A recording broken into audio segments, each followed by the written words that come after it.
দারুণ মজার এই সরু চাকলি পিঠা অথবা ছিটরুটি পিঠা বানানোর জন্য আমি এখানে নিয়ে নিয়েছি আতপ চাল। এই চালের ভাত খাই আমরা।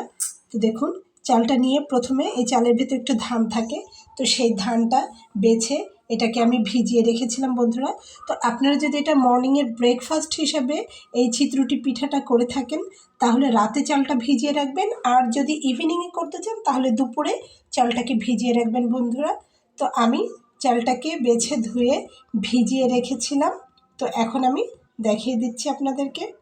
তো বন্ধুরা, হাফ কেজি পরিমাণ চাল আমি ভিজিয়ে রেখে শিলপাটাতে বেটে নিয়েছি। কারণ হচ্ছে হাফ কেজি চাল পুরোটাই যদি আমি ব্লেন্ডারে ব্লেন্ড করি পানি দিয়ে আমার অতটা পরিমাণ লাগবে না, তো সেজন্য আমি শিলপাটায় বেটে নিয়েছি অল্প পরিমাণ। আমার কোনো সমস্যা হয়নি, আমি শিলপাটাতে বেটে নিতে পারি। তারপরে চালনি দিয়ে এটাকে চেলে নিয়েছি। যদিও এই চালটা একটু সুজি সুজি থাকলে কোনো সমস্যা হয় না, তবুও আমি এখানে একদমই মিহি করে নিয়েছি দেখুন। আর এখানে আমি শুধু এক রকমেরই চাল ব্যবহার করেছি, শুধুমাত্র আতপ চাল ব্যবহার করেছি বন্ধুরা, অন্য কোনো কিছু কিন্তু আমি মিক্সড করিনি। তো ভিডিও করার সুবিধার কারণে আমি এখানে নিয়েছি 1 পট চাল এবং আমি গুলিয়ে নিয়েছি 1 পট চাল। তো আপনাদেরকে দেখিয়ে দিচ্ছি। তো দেখুন, এখানে আমি শুধুমাত্র লবণ দিয়ে 1 পট গুঁড়া আমি এই যে গুলে নিয়েছি। তো পিঠাটা তৈরি করার প্রায় 20 মিনিট আগে আমি এটাকে ভিজিয়ে রেখেছি যাতে ভালো করে গোলাটা সেট হয়।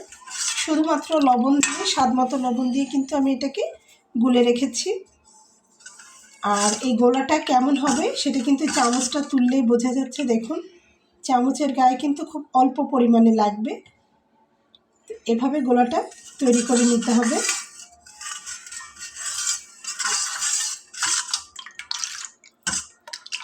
যে তো চলুন এখন পিঠাটা তৈরি করে নেওয়া যাক বন্ধুরা।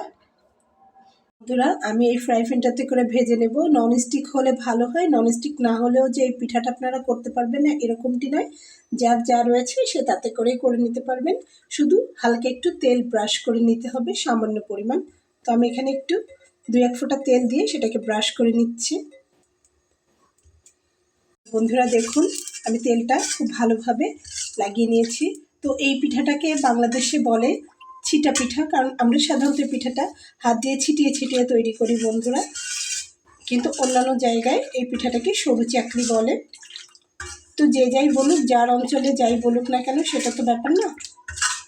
তো আমি এখন এটাকে ভেজে নেব।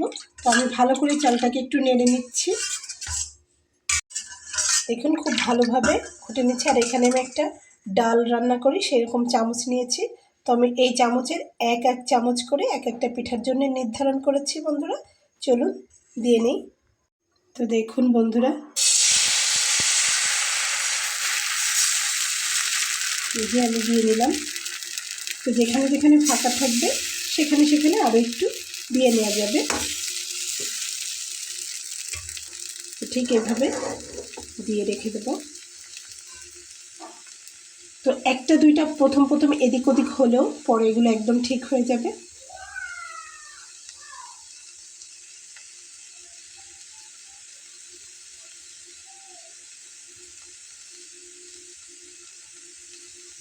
বন্ধুরা, পিঠাটা হয়ে গেছে। তো এই পিঠাটাকে আপনারা এটার উপরেই ফোল্ড করে নিতে পারেন অথবা তুলে আবার ফোল্ড করতে পারেন। তো আমি একবারেই ফোল্ড করে নিব। দেখুন, আমি ঠিক এভাবেই ফোল্ড করে তুলে নিচ্ছি। তো বন্ধুরা, তুলে নিয়েছি। এখন আমি আরও একটা দিয়ে নিচ্ছি। দেখুন,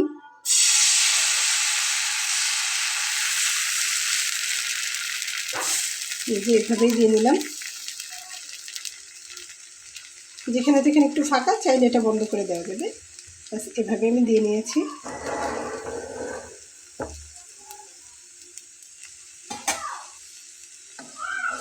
সাইডে যেটা লেগে গেছে খুন্তিটা দিয়ে একটু এরকম করে দিলে উঠে যাবে।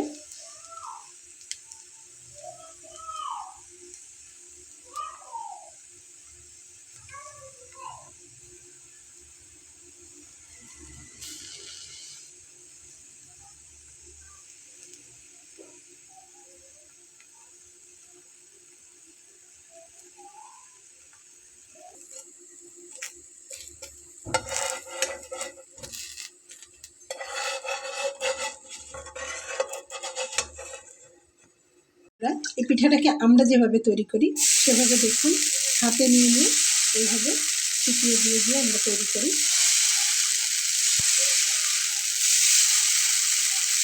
সেভাবে আমি একবার দেখিয়ে দিচ্ছি।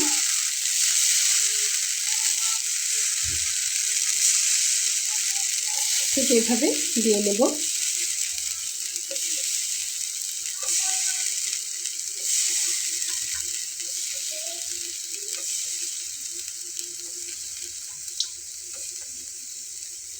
গোলাটার ভিতরে হাতটা চুবিয়ে ঠিক এভাবে ছিটা ছিটা করে নেব।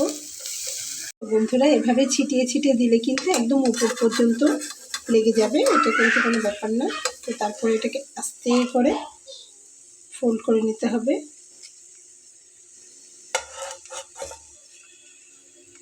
ব্যাস হয়ে গেল। এই যে, তো আশা করছি বুঝতেই পেরেছেন। দেখুন আমি একটু উল্টে দেখাচ্ছি, জাস্ট অসাধারণ একদম। পিঠাগুলোকে আমি ভেজে ভেজে এরকম একটা ঝাঁপির ভিতরে রেখেছি যাতে করে এর হাওয়াটা বেরিয়ে যেতে পারে। এখানে সবগুলো পিঠা ঠিক আমি এভাবে করে রেখেছি বন্ধুরা। তো বন্ধুরা দেখুন এটা আমার লাস্টেরটা।